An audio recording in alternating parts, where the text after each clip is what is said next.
We are here at the starting point of the development of AI. In this video, we'll explore what that really means and where the future might lead us, based on today's state of knowledge, without false hopes or misconceptions. When people hear the term AI, they often think of science fiction, Skynet, HAL 9000 or some godlike machine plotting to wipe out humanity. But the AI we have today isn't that. What we have now is narrow AI.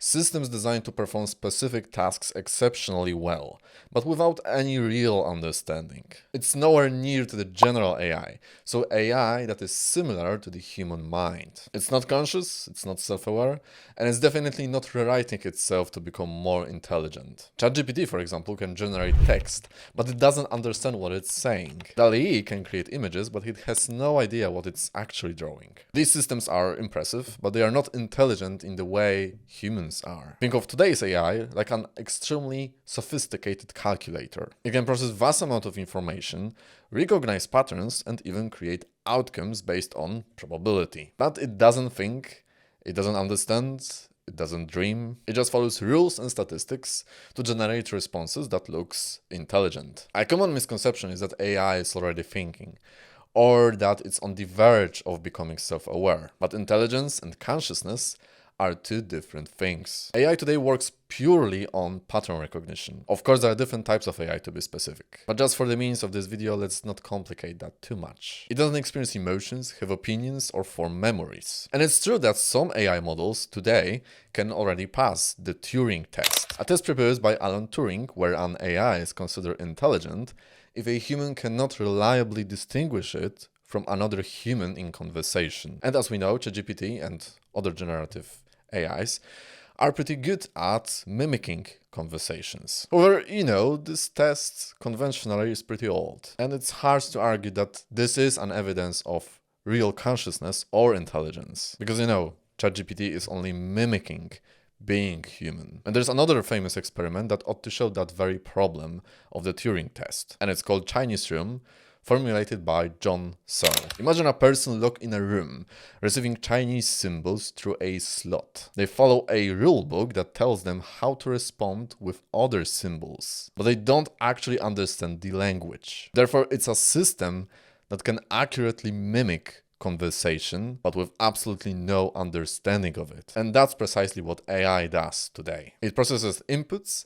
and give you outputs based on probability without any comprehension. They don't know what they are saying. They simply generate the most probable statistical responses based on the training data, so real conversations that the program saw in the data. And if we are talking text-based, they are really convincing. But of course they lack independent thought. To be conscious, a system would need subjective experience, a sense of self, goals, emotions. And of course, there are many different theories of consciousness and intelligence, but we won't dig that deep in this video. AI today has none of that. It doesn't want anything.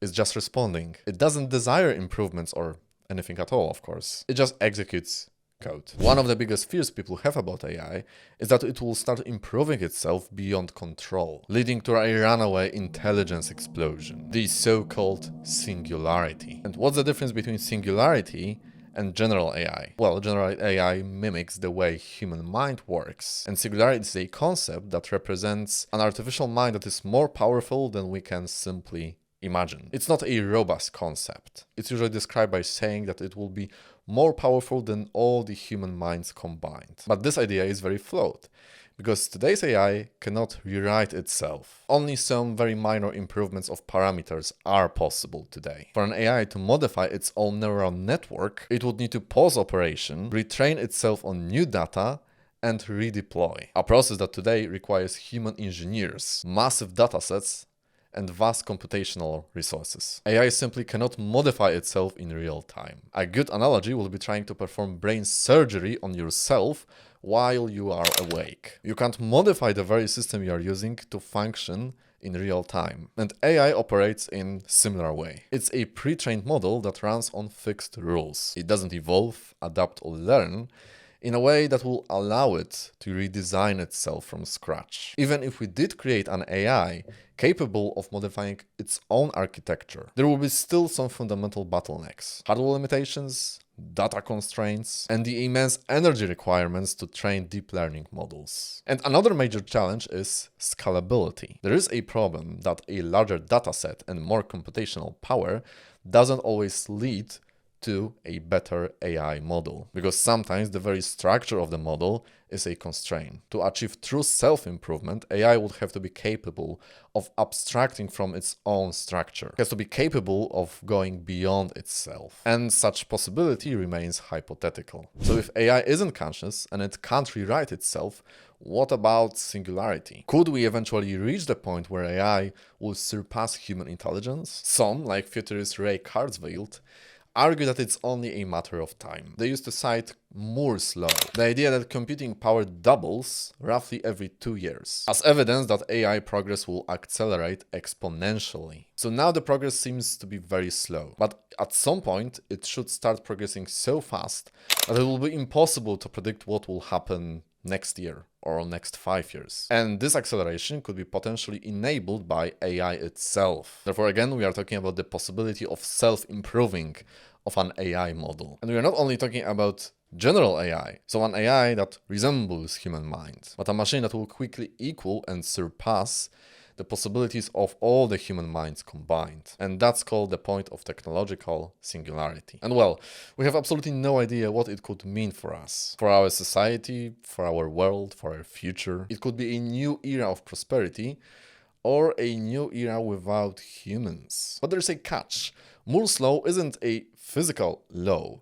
It's a model that represents our technological advancement speed right now. We don't have a solid evidence that could support a claim that in like 100 years, technological singularity will appear. Maybe the process will slow down because of some of the limitations, like physical limitations, hardware limitations. For example, the fact that we are slowly reaching the limits of our today's technology. For example, how small and efficient our transistors can be, because there is a natural limitation set by the size of the atom. And actually we are getting closer to it. And the other problem is energy consumption, for example, or rare minerals that are needed to creating data centers. So this graph is a projection and not a prediction. Projection of our current speed of advancement. Because we didn't find a causal link that would justify saying that by the year 2100 we'll reach technological singularity. Of course, it seems like a possibility. Yet remember to take such things with a grain of salt, because there is a great amount of uncertainty